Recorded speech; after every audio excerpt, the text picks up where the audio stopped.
Good evening and welcome to yet another edition of Gridiron Weekly. Your eyes are not playing tricks on you, I promise you. There's only two of us. John is not hiding in the background. We want to congratulate him on the pending nuptials for his daughter. He's busy this weekend getting the wedding together, being, I think, everything. I think he's an Uber driver, cake deliverer, the hotel manager. I think he's doing everything and anything he can to make sure it's successful. And we wish him the best of luck, and we miss him, and we'll see him next week. But I'm joined by none other than the A Train. William Akins is here. I bet you didn't know that was the A Train sitting there, but it is, ladies and gentlemen. It's the A Train. And you know what we do on the show? We have a blast. We talk about the NCAA. We talk about the NFL. And we pick topics that are that interest us and try to figure out what the heck's going on, even in the off season, because we love football. We want more of it. We need more of it because it's great. It's football.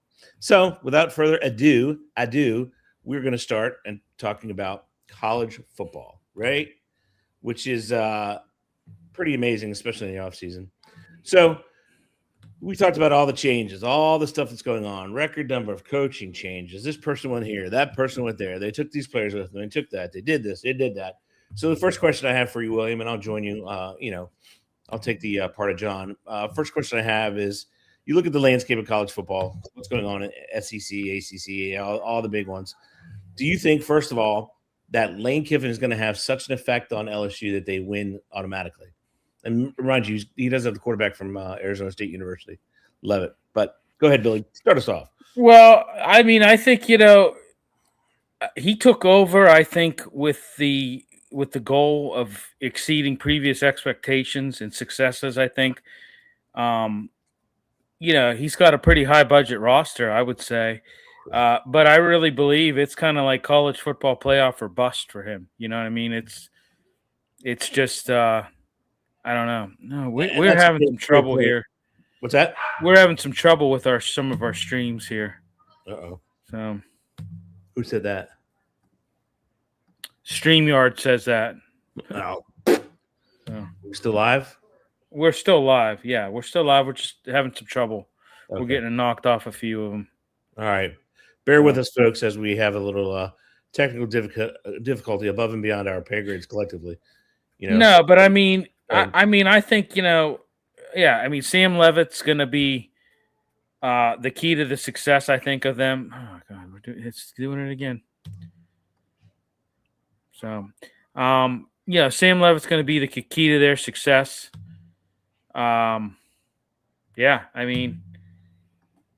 He's got some high pressure. He's got some high pressure, no doubt about it. So what if, God forbid, they don't succeed? Then what? Well, I don't know. It's a good question. I mean, could tar and feathering be in his future, maybe? I don't know if that's still allowed in the South. Maybe in some dark places in the Bayou. But I think you're right. Well, I mean, they did that in the Boston Bay, so. Yeah, it's true, but they did it elsewhere, I'm sure. But I think your point is great. I mean, they did spend a lot of money in the offseason.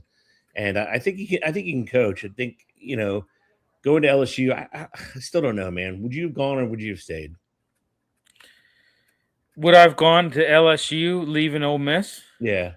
Yeah, Ole Miss is an absolute dump, Yeah. I mean, it really is. If you've ever been down that area, it sucks. My niece goes to college there. Yeah, I mean, it's a dump.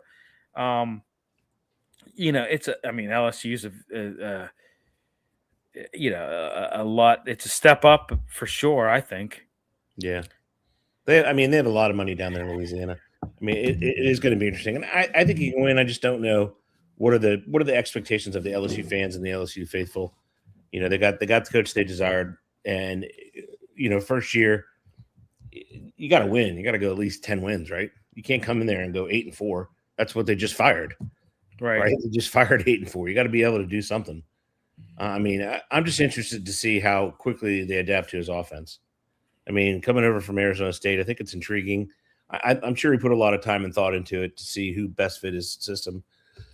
So I'm interested to see, not only the fact that he recruited this guy, but can the guy, run the offense and, can they protect him? They got a lot of big boys down there. So what about Michigan? He goes from Utah to Michigan. He kind of saved the program. It was in complete disarray when, their previous coach suddenly got arrested on campus for just absolute insanity. But what do you think he can do up there? Whittingham? Yeah. Well, it's he's entering a very tumultuous period in Michigan football. He's tasked with probably they're going to want instantaneous success up there with him, which might be. I mean, I don't know. I mean, I think they're always going to Michigan in the last few years. Their number one key has always been how do we beat Ohio State year after Right. year? How do we beat Ohio State? Right. You have. I mean, he did retain some talent. Bryce Underwood is staying.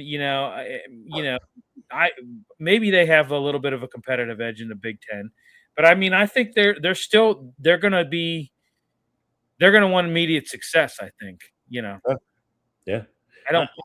As far as coaching, I think he's a great coach. I think he's going to bring that, like you said, tumultuous times. I think he's going to bring a steadying aspect to that team and just be able to coach them and not worry about the outside stuff. And he's going to get more talent out of Underwood, maybe.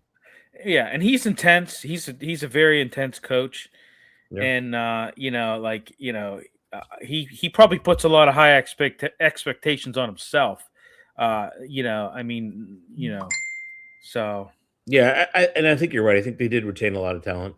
Again, it's an interesting situation. They haven't gone to the SEC cannibal model yet, where they have to play 9 of their teams, so they still have those cupcakes on there. I think if he comes out and he's bang on as a coach, and they come and they beat Ohio State, what happens to Ryan Day? I mean, he's going to be 2 years removed from a college football championship, but they don't have any patience in Columbus. They really don't. Right. You lost your first round game. They're ready to get rid of him right now. And quite frankly, maybe he knows something you and I don't. Well, obviously he does because he's making millions a year. But he hires Arthur Smith, which I just don't understand. Somebody's going to have to sit down and explain to us, Barney style, why he hired Arthur Smith. Because I don't get it. I don't know about you, but I don't get it. No, I don't get it at all. I think it's not good. I think it's very bad actually for them. I don't think that he's going to bring much to the table. Yeah. I just don't. I mean, that's just I just don't think he's going to bring much to the table. Yeah, and I think UCLA hiring JMU's coach. Does he get more out of Ilamalayaha, Nico, or at quarterback? Can he be the surprise? Indiana this year maybe. And what do you think? Does Indiana keep winning? I mean, how long are they going to take the streets? At 16. Well, games? I mean, you're losing Mendoza. I mean, I don't know. I mean, I don't know that I don't know. That's a very good question. I don't know if they're going to keep winning or not. He's losing a lot of key players off that team to the NFL. He is, which is going to really make it hard. It is, but they're running this 16 game. I'm curious how much he can squeeze out of it, because if he gets to if he gets undefeated again, this guy is going to be like, I've never seen a coach like him after that, right? If he goes undefeated again, makes his way again it's crazy. I don't know. I mean, I hate to say it because I'm a big fan, but I think he may take a little bit of a step back. Just because, I mean, if he had most of his roster intact going into this season, I would say, yeah, absolutely. They're gonna be, right up there in contention. I just don't see it. I'm going to be honest with you. I just don't see it. I just think you lost a lot, and in this day and age, and it's not like it was back, 30 years ago in college football, where you kind of, it's just, it's a revolving door with NIL and with the portal and just with everything, and managing it is like a full-time job in itself. Let alone trying to coach a team that So and you bring up the portal. I think there are a lot of times in the past, though, coaches held grudges. They would hold on to players just to be a jerk. I'm glad the players have freedom. You got to somehow figure out a way to put some guards on it somehow. Put up some bumper guards on it somehow. But I like the idea where that was in the past. Coaches just buried players on their roster and they never got to play. Literally never got to play. They just sat on the bench. Now you have players. I think it's also good for the game because you can spread the talent around, right? So you go get the second and third string who are 3-star, 4-star recruits, and you let them play. You know, you see all the movement, which I think is good. All right, we're going to continue our coaching, and we're going to move to Roll Tide, Alabama. Kalen DeBoer, he got to be on the hot seat, right, Billy? Yeah. I mean, I knew when he took over for Saban, I knew this was going to be tough for him. I just knew it was going to be tough for him. Yeah. It's just you're filling big shoes. You're filling really big shoes, and what do they do? Quarterback. He lost the players of the NFL. Yeah, it's going to be tough. He lost a lot of players in the transfer portal. He did too. Yeah, he lost a lot of players. Yeah, he did as well. Yeah. I mean, how long is Alabama going to last with him being just mediocre? I mean, and they got embarrassed by Indiana. I mean, embarrassed. Well, yeah, and here's the thing: they don't have a lot of patience down there. Right. They don't have a lot of patience down there. It's not like, Saban. When you look at it, he was pretty consistent. He was pretty consistent winner. Yeah. And they expected, the expectations were always high. I mean, they've always been high ever since freaking, Bear Bryant. I mean, they've been high down there, and Nick Saban delivered. Kalen DeBoer he's not delivered. I mean, I don't listen. I don't think he should get all the criticism that he gets. Like, I think that some of it is unwarranted. Sure. Just by the landscape of college football and how it is. Right. Saban got out when before this NIL and portal stuff happened. He didn't have to deal with it. He ducked out before, because he saw the writing on the wall. No doubt. Was conscious decision. I totally agree. Yeah. I mean, he saw the writing on the wall of what was going on, and just didn't want any parts of it. And an old school coach like that, rightfully so, he's not gonna adjust too well to that type of college football landscape. But this guy, I think, like a lot of fans, some fans just, and I mean, I don't mean to insult people's intelligence. Some fans they're just not smart enough to differentiate that it's a different landscape now in college football. They Right. think it's, it's still 2006. We should still be, winning, and we should still be, and it's just not. It's a different landscape than what it was 6 years ago, 7 years ago. Right. So. And I also think that given the new schedule, the SEC is going to just brutalize each other. Yeah. That's why it's going to be fascinating to see what happens with Lane Kiffin, what happens with Kalen DeBoer. I mean, it's going to be a little bit of a power struggle, because other than that, I mean, who do you think who's going to be the best? Georgia's there. Georgia's always going to be good. Who else is Georgia going to face? It's going to be Georgia, LSU. I mean, going to fix that offense in LSU. Yeah, I mean, when you look at Kalen DeBoer, I mean, in that Alabama team, they got off to a bad start with season opening loss to Florida State, and right from the out the gate, they were like, their season was kind of in question, Right. Do you think? I mean, the game between Indiana and Alabama, there was a wide margin between talent and coaching. Do you think that goes into the next season, and there still is that, and he's just in a league where he's just drowning, or what? Yeah, well, I think when you unlike his previous coaching, jobs that he had, when you coach at Alabama, man, your mistakes are magnified. They're amplified. Critics are going to question you if you can't handle the adversity, and you can't, you're going to get, it's just, critics are going to question your ability to lead the team through adversity. I mean, they're just going to do that.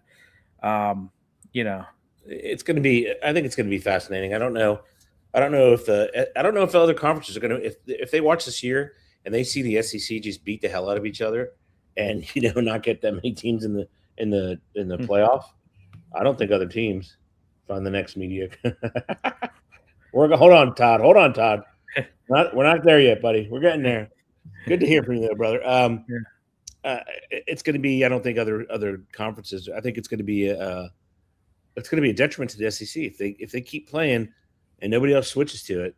Maybe the voters are like, well, the SEC is playing quality teams, or I don't know what the voters are going to do. It's going to be very interesting. That first poll comes out mid-season when the SEC is playing each other.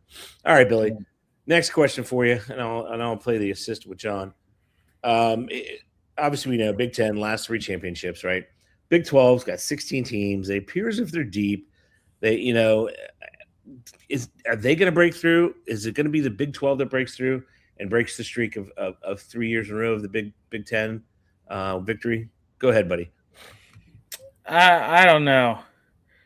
And keep going. I mean, I look at it like this. Like what's that? I'm going to give you some of the schools too while you're talking. Okay. I mean, yeah, the Big Ten, I think, is when you look at it, I mean, it's going to be a dominant, force heading into 2026. I think, you've got still elite rosters at Ohio State, Oregon, but I think the Big 12 can theoretically maybe break this, this supremacy, and it's just by the sheer number, maybe. Well, yeah, in this 12-team playoff format, what is it? The Big 12 champion is going to receive an automatic bid, and you'll have a direct path to challenge the Big 10. So for the folks out there, Big 12 is Texas Tech, BYU, Utah, Houston, Arizona State, Iowa State, Kansas State, TCU, Cincinnati, Baylor, Kansas, UCF, the outlier, West Virginia, the outlier, Colorado, and Oklahoma State. A lot of those teams with very rich and deep football histories. So go ahead, Billy. Yeah, I mean, you still the Big Ten it's going to be dominant. I mean, you still have Indiana, you still have Iowa, or I'm sorry, Ohio State, Oregon. But I mean, I don't know. I think the Big 12. I mean, big conference, and these teams were all ranked at one point in time. Yeah, BYU. What about them? I mean, not in the near not in the too far distant past. I mean, all these teams are ranked. Texas Tech, BYU, Utah's ranked consistently. Houston, Arizona State, Iowa State's ranked all the time. Kansas State, Snyder started with his reign there. TCU's ranked. They made it to a championship game against Michigan. I mean, so to answer your question, do I think that they could potentially, upset the apple cart? Probably, it's probably a long shot. All right. I mean, honestly, it's probably a long shot. If not them, then who? Which conference? Well, I definitely don't think it's the ACC. Come on, man. No, it's not the ACC. I mean, obviously, it's the SEC. I mean, right? I mean, it's got to be that's the biggest threat to the Big Ten's throne. Come on, But I mean, I'm thinking about the SEC. They're going to be battered and bruised. They just are. Oh, I understand that, but teams against each other. What about Notre Dame? Yeah, Think they contend at all? Yeah, I think they contend, but they're not the ones that are going to push it on over and win it. Nah, I don't think so. I don't think so. I mean, you look at the teams that they played, right? They played quality teams. It's just they couldn't win it. I really think Oregon could really make a splash this year. I think Ohio State's going to take a step back. I think Indiana takes a step back. I really think Oregon is the one team. When you look at the Big Ten, I think when you look at at just the roster continuity, if you will, Oregon has really they've bolstered their roster and they've kept it fairly. And they've lost a couple, but nothing really major. Nothing like Ohio State has lost, and nothing like Indiana has lost, especially Indiana. Yeah, I tend to agree with you because I think bringing back Dante Moore, he's probably the best quarterback in that Big Ten now, other than just saying. Julian, right. Yeah, and I just don't know. I like I said, we kind of make light of it, and and we kind of joke about it, but I'm kind of serious. Arthur Smith coaching Ohio State, I don't know. I don't know what was. I don't know. I don't know what possessed them to say, "Hey, let's go out and hire this guy." This guy. yeah, like this guy has not done jack, squat Right. really. I Yeah, I mean, agree. and he's, like I don't know. I don't know what their hiring criteria was, for him. I don't know what it was. Like I Other just than the Schwa de Vie that they have two NFL coaches on their staff, but I 100% agree with you. He is not running an offense that is modern day high flying. Maybe he changes his tune when he gets there, but I well, can't believe that his boring run first is going to be popular. no, he's conservative to the Yeah, max. He's yeah, conservative offense to the max, like super conservative. Like right. we thought some of these other coordinators and coaches were bad. Like he's like the poster child to conservative offenses. I just I don't know what they were thinking. And I tell you, I like Oregon. I just think that they're bad. I think they're I'm favoring them to win the Big Ten. I just think that Danny Lanning's a good coach as well too, and I Well, I just think think that that they bring back the best quarterback other than Julian Sand. I think it's Dante Moore correct. first and Julian Yeah, Sand second. yeah, and I mean I just think that team's going to be they're gonna really turn some heads. I really believe it. It's always tough to play up there too. Otten It Stadium, is. you It got to make is. that long ride. It's Yep. gloomy, it's rainy, Right. you know. Yep. So I think that's a great point. All right, we're Yep. going to move on to our next Arch Manning.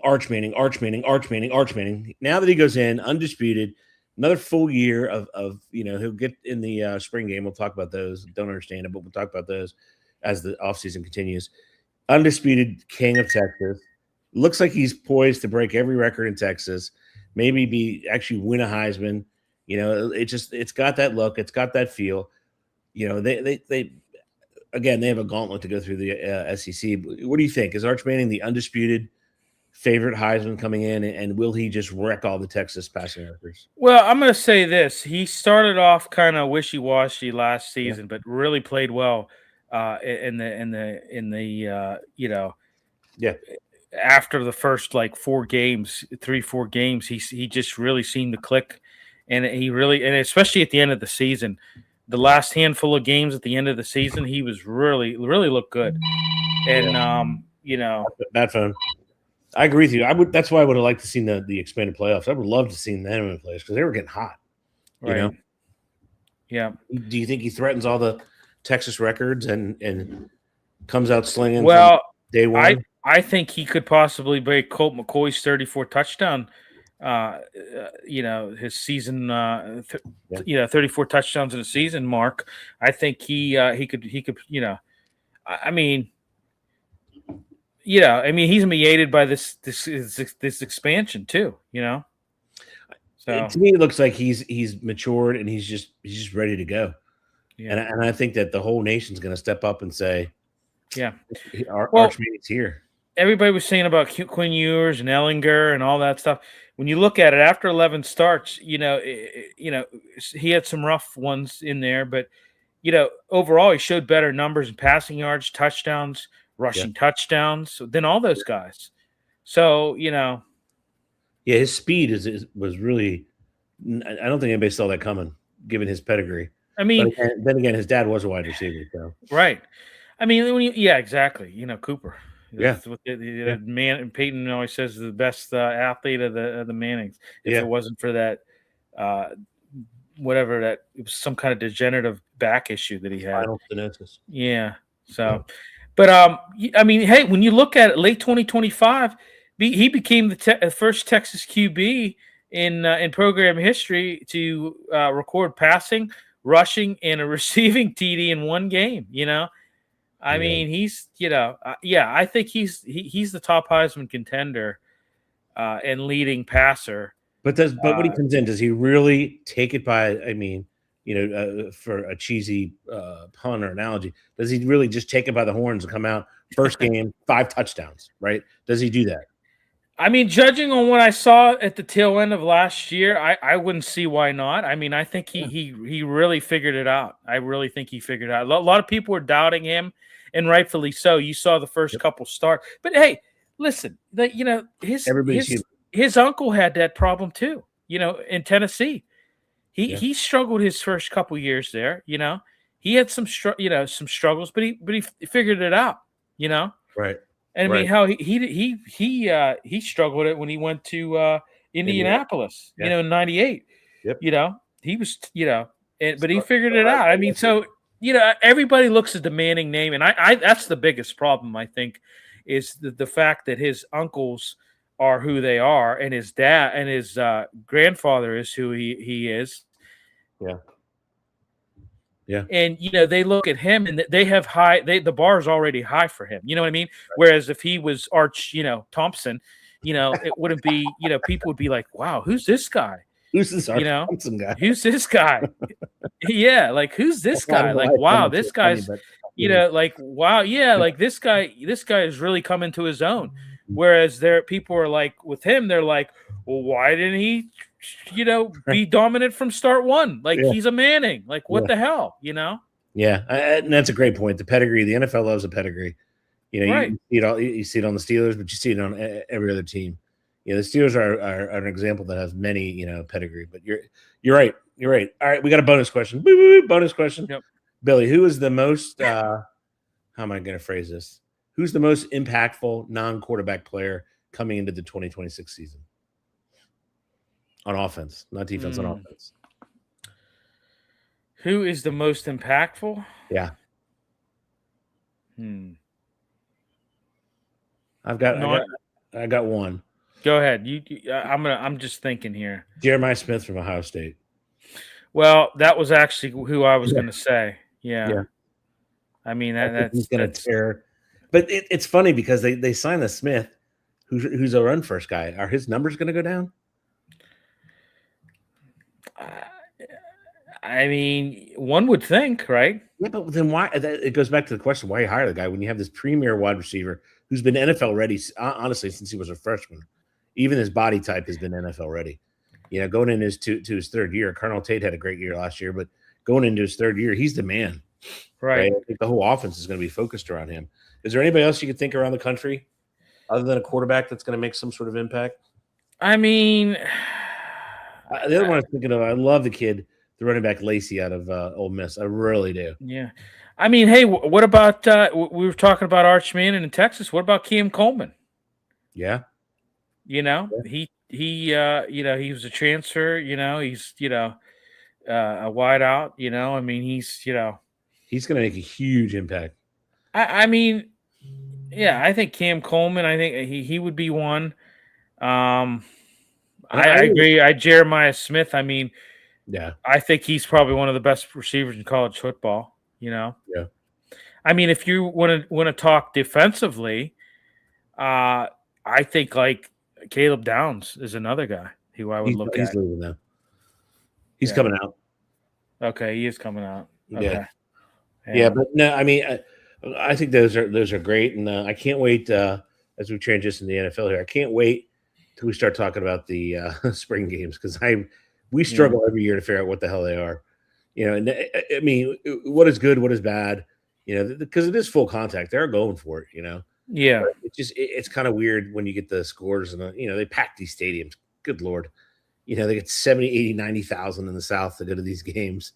Well, and because they just love football. And I mean, that's just, they just want to, anytime like, hey, Alabama scrimmage, it's just, it's to them, it's like Alabama football. It's like, the weather gets a little warm, they go out and play. Yeah. Right. Crimson and white, it's like, oh God, so like, especially like I said, Alabama, man, they pack that, they really take that, but yeah, I mean, it's not, you don't got guys lighting each other up, really. I mean, it's better than the darn.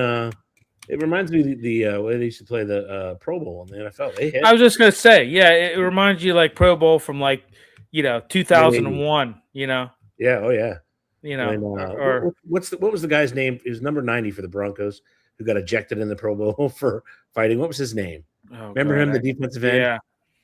Yeah, I forget his name. Remember that name. Well, it'll take me. It'll hit me. Yeah. Smith, was it Neil Smith? No, I don't think it was. No, it wasn't Neil Smith. He played for Kansas City. Yeah. Yeah. Anyway, yeah, I don't. That's what it reminds me. They're thumping, they're hitting, they're actually playing football. So it'll be interesting. I have my thoughts on that, and so do you.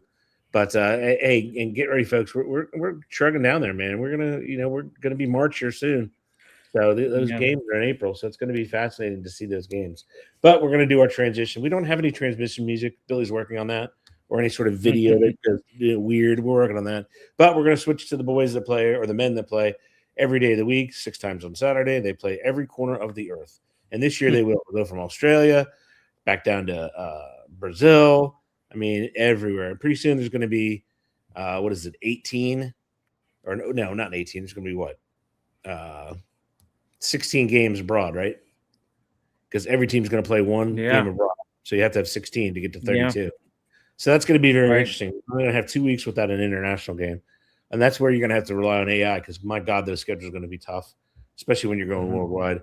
You're going to Paris this year. It's all going to be fascinating. But I digress and I procrastinate. It's time to talk about the Super Bowl and the Super Bowl review. So I didn't really put anything on there, Billy. I'm going to let you start and give you the soapbox for a while and give us some thoughts on the Super Bowl. Well, I mean, 9-0 at halftime. I mean, that should pretty much, tell you kind of where this, it was a snoozer, I got to say. I mean, the Seahawks really did dominate. I mean, it was a 29-13 win. But, it was just, I don't know. It was like a non-offensive, Super Bowl. I mean,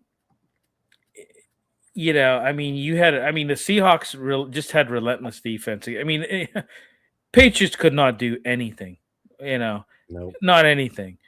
I mean, hey, I look at Kenneth Walker III got the MVP. You could have probably given Jason Myers the honorable mention, their special teams had a fabulous game. I mean, at halftime, it was a punting and field goal kicking contest. And I'll just with punt, pass, and kick. Is what it was. Yeah. Everyone was looking for Andy Reid. But I'll just pepper you with questions throughout. it. So, were you surprised with the lack of adjustments from the New England offense after halftime? I was. I thought that they would come out and they would, I thought that they would come out and they would be, they would march down the field and score and do it quickly. And it just looked to me like the offense. I don't know. It was like, was Josh McDaniels, did he all of a sudden start speaking a different language to these players? Or seemed like it, right? I didn't understand what was going on. I mean, I thought like, okay, it's 9-0 going into halftime. New England's going to come out and they're going to, they're going to get, up temp. I thought like even like a 2-minute drill at some point in time, just keep that same defense on the field, right? And let's go down and try to score quickly and get back in this game. And it just seemed to me like there was just like, I don't know, there was no adjustments made. So I was listening to some of the review of the game on the radio, and I'll get your opinion on this. So they have a fullback, they have an extra offensive lineman, extra tight end. When they ran those plays, there was only 8 of them, right? And every single one of them was a positive game. So why, in your opinion, do they just not go back to that? I have no idea. I have no idea. Doesn't that seem odd? They say 9-0. These people say the NFL's rigged, and they keep saying that. And when stuff like that happens, it kind of makes you wonder. I mean, I don't think it is rigged, but I mean, when stuff like that happens, you just kind of like, why would you not do that? Plus, it's the same way. Yeah, it's the same way with not taking points. Like, I don't understand, what the thinking is on that. Analytics is killing the game. Yeah, they're taking away the gut feeling from the coaches. I remember San Francisco running a trap run with what's his name, 71, the big silverback. Well, he's coming down and crushing people. They could have done that. They didn't do any of that. Yeah. Right. For me, that fullback is key. He's picking up blitzers. I mean, where were the chips? Where was the wide receiver, tight end running down and killing that end? Well, yeah, I thought like going into this game, I really thought they were going to target Hunter Henry more. I expected him to have a big game. I expected him to have maybe even a couple touchdowns. 100 yards. Yeah, I love this. I love that guy. I love him. He's one of my favorite players in the league. Really, I love him. He's awesome. But they didn't have anybody. I mean, I would be killing those defensive ends. I would have chipped with Diggs. I would chip with Henry. I mean, they didn't do any of that stuff. Well, and I said this. I think I mentioned this last night on our Pittsburgh show. I don't know if Bo Nix doesn't get hurt. Yeah. I don't know. You had Jared freaking Stidham in there. No offense to him. I mean, he played in 3 years. You're right, and he didn't play half bad in that AFC Championship. Yeah. He really didn't. But I just think Bo Nix would have won that game. He would have beat New England, I think. Right. But like, why didn't they run May anymore? He must have been really hurt because he took a pain injecting shot in his shoulder, so he must have been really hurt. They didn't do any. I mean, there was no RPOs, there was no called runs, there was nothing. There was no double teams, no traps. It almost seemed to me like halfway through the third quarter, like, I don't know. It almost seemed like Vrabel was like, "Hey guys, we're not going to win this game. Let's just kind of let's just kind of coast it out here, Which is shocking from a Vrabel team because that defense really held up. I mean, you're 9-0, you go 12-0. Right. If it wasn't for that mistake, you're going in the fourth quarter 12-0. They kept them in the game, and I mean, if you're on that defense, you're looking at the offense and like, okay, guys, we can't keep doing this. Can you guys can you be somewhat productive here? We're trying to hold this thing together, but we're going to need you to be productive as well. And then you find out their left tackle had a serious knee injury. He's going to have surgery. I mean, all these things come out after the fact. That going in is variable. Why aren't you keeping people in? It was very odd. I've never seen a team like that not keep people in, and just the fullback would have been perfect. Right. Yeah. Right. I didn't understand it. Yeah. I really didn't understand what was going on. I mean, I didn't. It just, like you said, I expected some major adjustments at halftime. God, you had 45 minutes.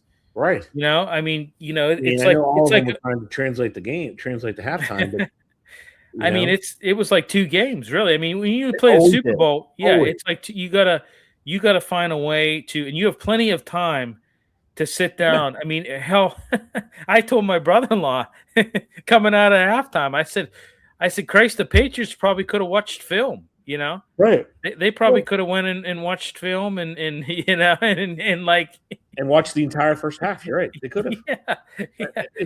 I was kind of shocked at that. It made me, very cynical. And I'm like, come on. A high school coach would have done better adjusting. He would have said, "Hey, the left tackle's getting killed. We got to keep somebody in to help him. We'll flip flop it. Because the tight end can move. Leave your 5 down lineman there. Tight end can move left and right before the play." I mean, in a regular season game, too, you kind of get it. Like, okay, they only have, 15-minute halftime. Right. But when you have 45 minutes, you would think that you would be, okay, guys, we need to really look at this. Let's go over some things. I mean, get your coordinators in there and say, okay. No better point you made than that is they had enough time to watch the film. They could have put it on a freaking projector. Slide by side. All right, Will, what are you doing here? How about how about you get a half step this way as opposed to taking a jump step backwards? They could have done that. You're right. Yeah. Here, you know what, guys? This play, we're taking this off. Here's some plays that we simulated in practice and we looked at. Here, we're going to throw this in. I mean, they had plenty of time to make adjustments. I mean, you could have crumpled the game plan up and started a new game plan.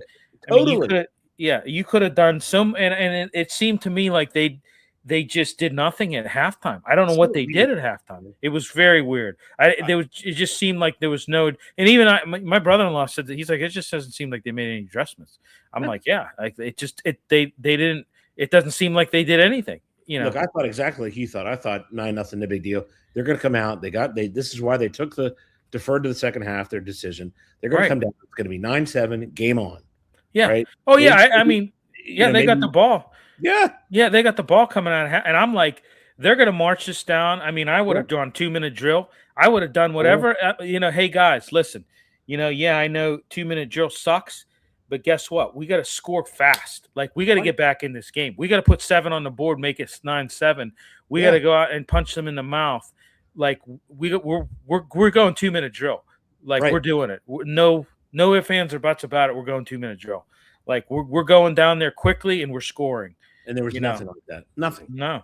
I mean, to me, it was too odd to be.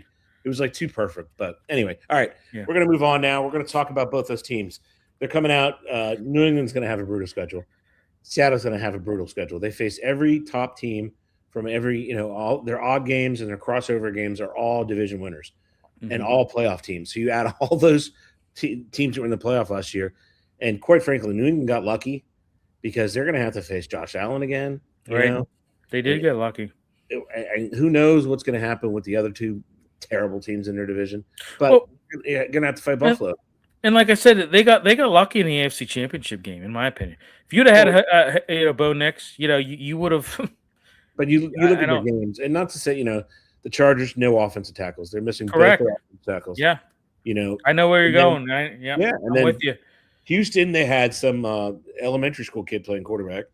And then I mean, all playoffs, the entire playoffs, he tried to gift the game to the Steelers, to my Steelers, and to the Patriots. He gifted them, all of them. And he wrapped it and put a bow on it and had a name tape on it and everything for them. And they get there and then they just crap the bed. Anyway, so Billy, of those two teams, which one do you think comes closest to getting back to the Super Bowl? Not the playoffs. Well, we'll talk about it too. Does either team miss the playoff? And if they don't miss the playoff, how far do they go? And what team do you think is poised to get right back to the Super Bowl? Go ahead. I mean, I don't see how anybody could count out the Seahawks of getting back there. I mean, I don't, I would even, I mean, hell, I would even maybe say the Rams too. I mean, if you want to really look at that division. San Fran's going to be healthy? Yeah, they're going to be healthy as well. But I would think that they would be the odds-in favorite going into this season, and they should be, Right, defending champs. My thing is, I don't think I think Seattle makes the playoffs. I don't think they go back, though. I don't think they win their division. Well, maybe not. Maybe not. Yeah, maybe not. I mean, it's, the Super Bowl hangover is real. I mean, it's, no doubt. But I just think those crossover games and those games against other divisions and those extra games, they both have to play the number one seed. Right? They don't get any patsies. They got the number one seed of each one of those teams, and that is just brutal. Right. When you look at it, it's brutal. Yeah. So I think New England, they were ahead. I don't know. Vrabel's a good coach, but Buffalo's coming back strong and healthy in their new stadium. They got a brand new coach in Brady. I think the AFC is not as tough as the NFC because Seattle's going to have it tough in their own division. If they get out of their own division, win it again, I would be shocked. And I'm going to just say this too. People said this year about the Bills, like, oh, Josh Allen has the easiest path to the Super Bowl. He doesn't have to deal with Mahomes. He doesn't have to deal with Burrow. He doesn't have to deal with any of that. At this stage, and when you really look at the landscape of the AFC and you look at how the Chiefs are and the Bengals and some of these, I think the only team he really would have to worry about, I think, is maybe the Ravens. But I mean, I think the Chiefs are a non-factor at this point. The dynasty, I think, is done. Well, and I think that Billy, we've tracked it year in year out, and I've told everybody 1,000 times, it's the second year. Mahomes is going to be crap. Yeah. Crap. Well, he has that ACL injury. Yeah, I mean, he had a late season ACL injury. It wasn't like he got injured, week 3. It was a late season ACL injury, and I think that their time is done, and I don't think it's going to be. I think, truthfully, I think Josh Allen. I think the Bills parting ways with McDermott probably was the best thing for them.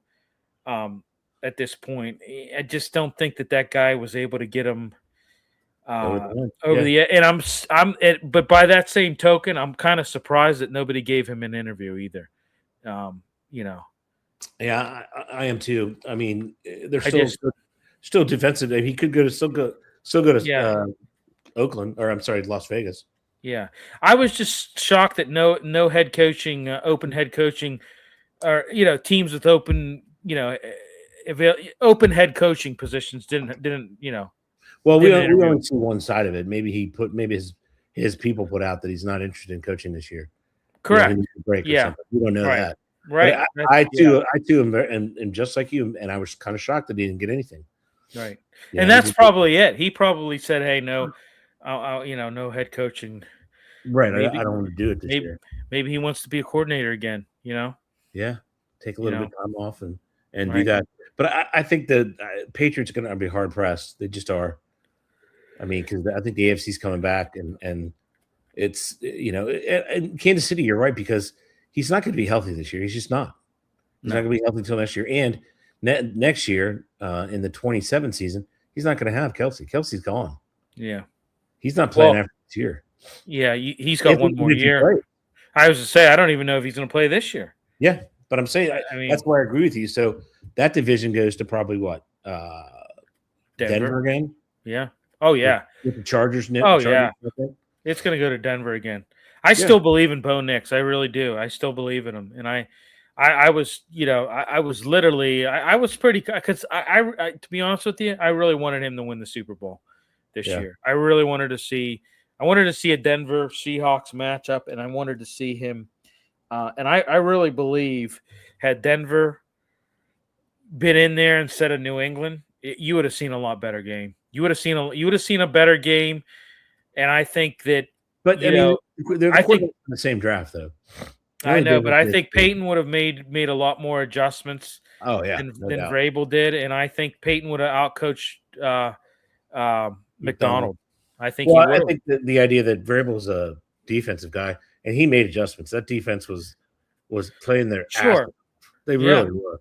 Right. But I mean, this isn't 2000 Ravens, Yeah, you're right. You needed to have the offense pull their weight, and they did not. They did not do that at all. They didn't at all. You're right. But I was a little shocked by that, but there's nothing. I was too. Yeah. All right, we're going to do a little transition again. Billy, all head coaching positions are now filled.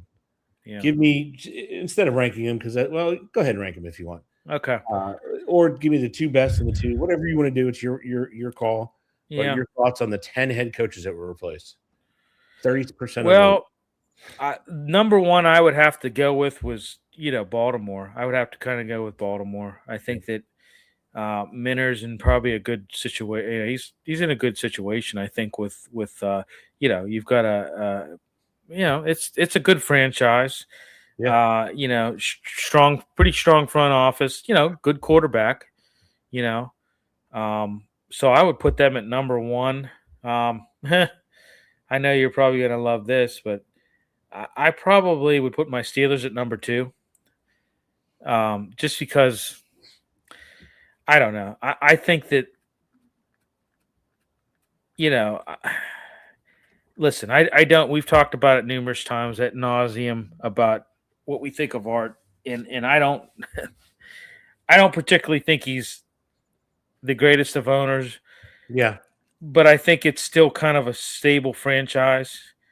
And I think that you've got McCarthy in there, and you've got the historic track of semi-success, not having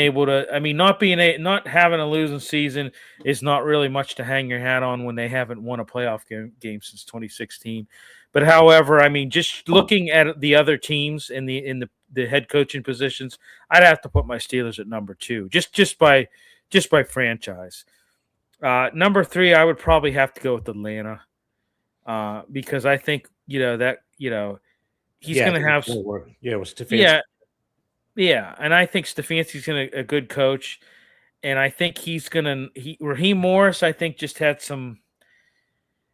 I don't know. He had some issues with quarterbacks. He didn't, he was flip-flopping with quarterbacks too much. I don't think Stefanski's going to do that. I think he's going to make the right decision from that standpoint.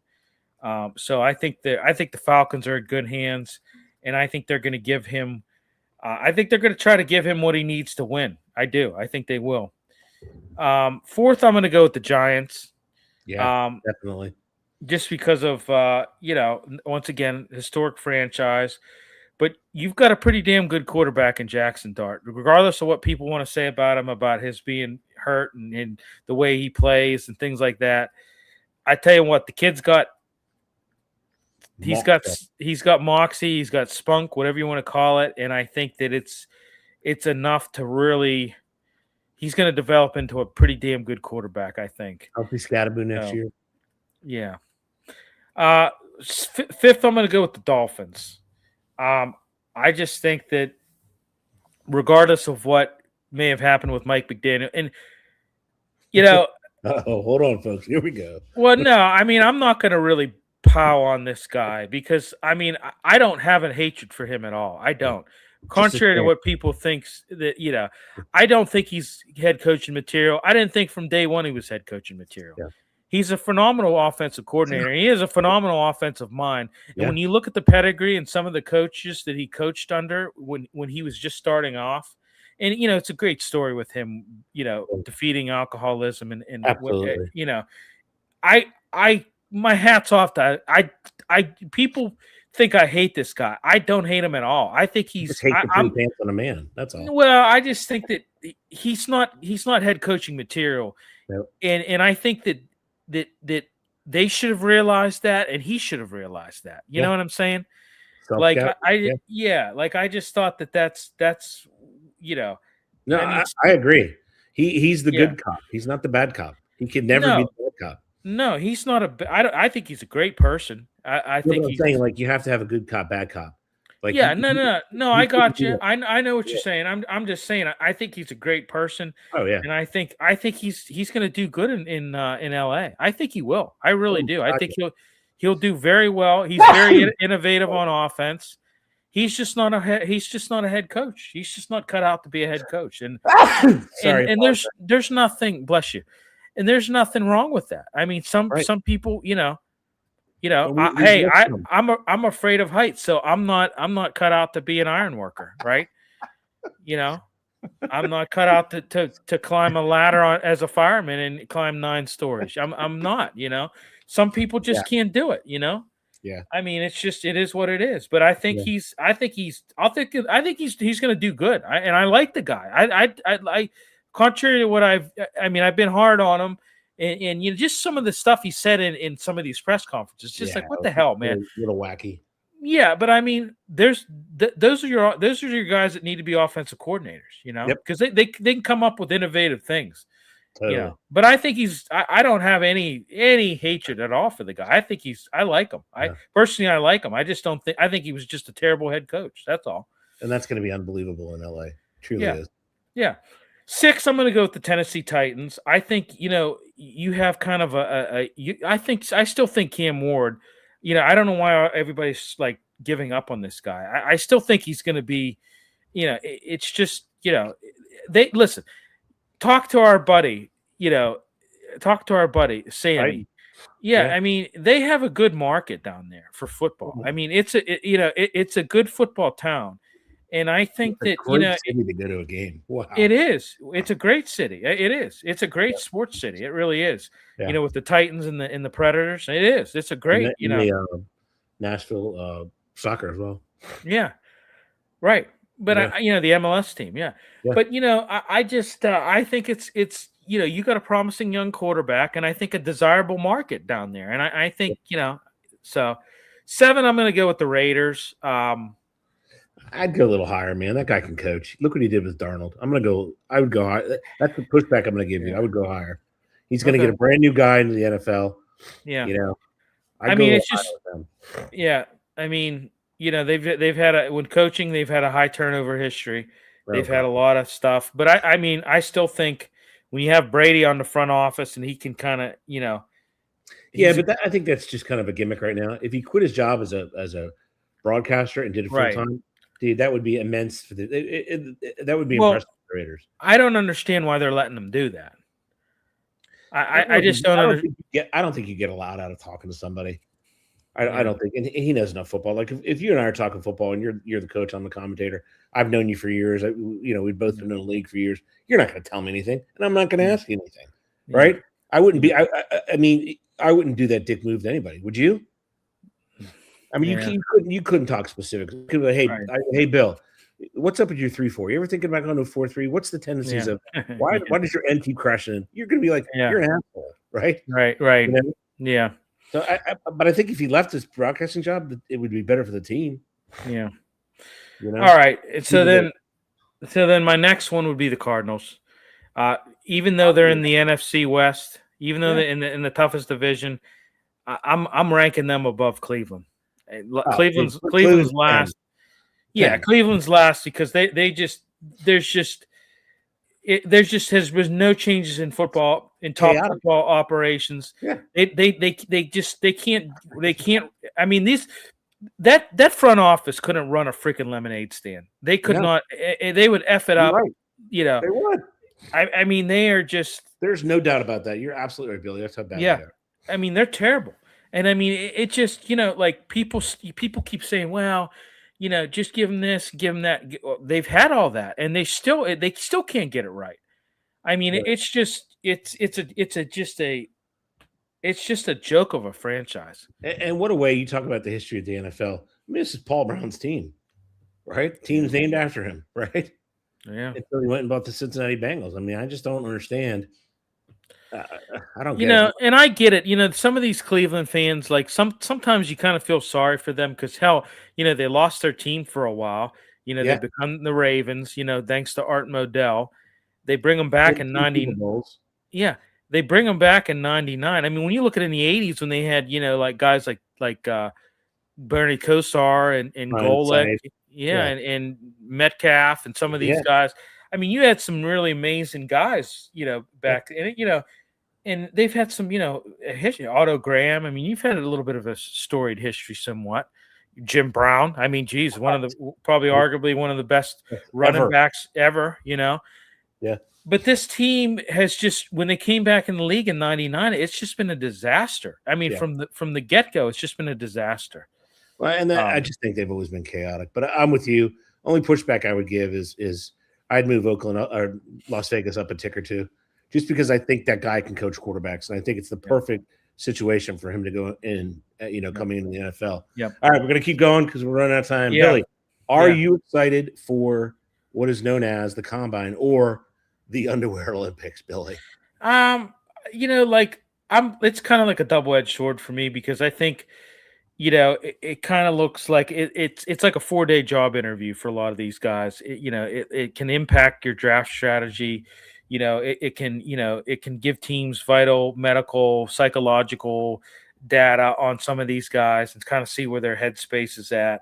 On the other hand, it's just kind of overhyped. I think, a fast 40-yard doesn't mean does not guarantee you're going to be successful in the NFL, right?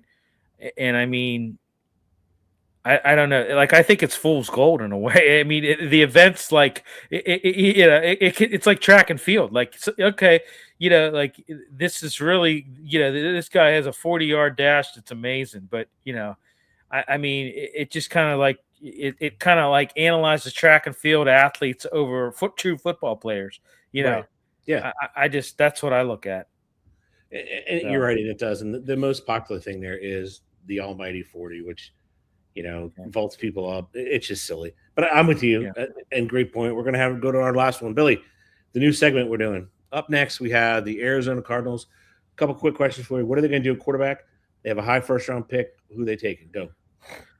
I don't know. I mean, do they go with Kyler Murray? I mean, I don't think he's going to be back. I don't know what they're going to do with that. Cap hits and performance is what they're looking at with him. I don't know. That's a very good question. So they don't come back with Kyler Murray, right? Yeah. They roll with Brissett and just Jacoby Brissett, I think, would probably be their best bet. I think it would be their best bet. And then they just go later in the rounds, say Cade Klubnik, Nussmeier, something like that.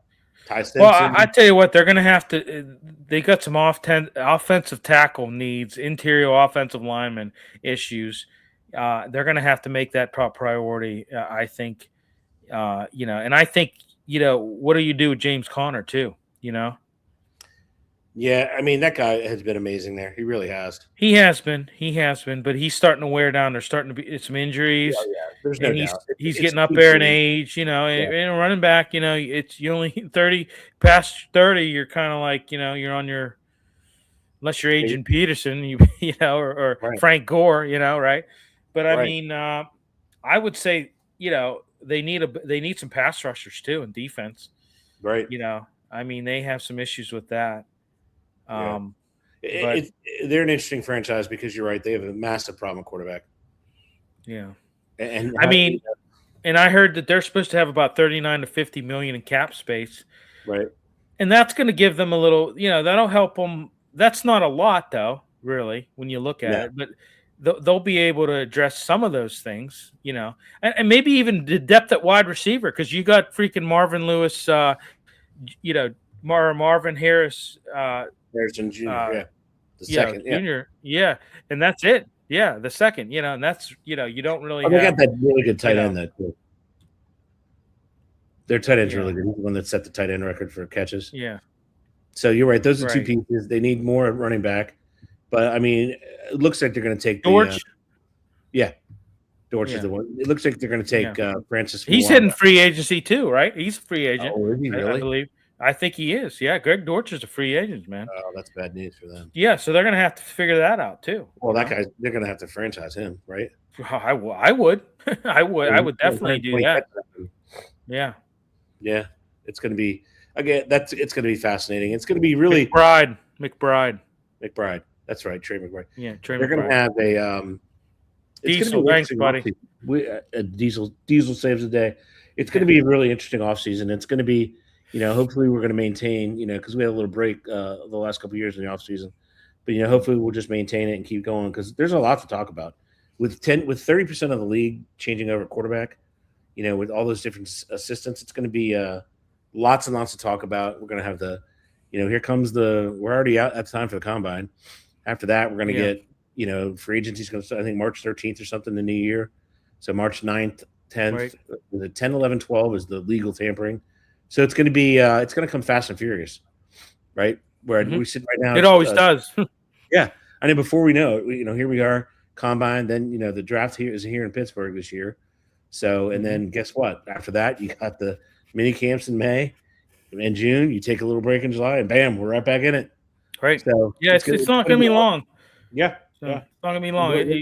We're going to take you through it. Both NCAA football, we're going to have spring games, and then we're also going to get to, the NFL. It's going to be awesome. But we got to wrap it up for tonight. Excellent job, William. And John will be back. Good luck to John and his family on the wedding this weekend, and lights out buttons.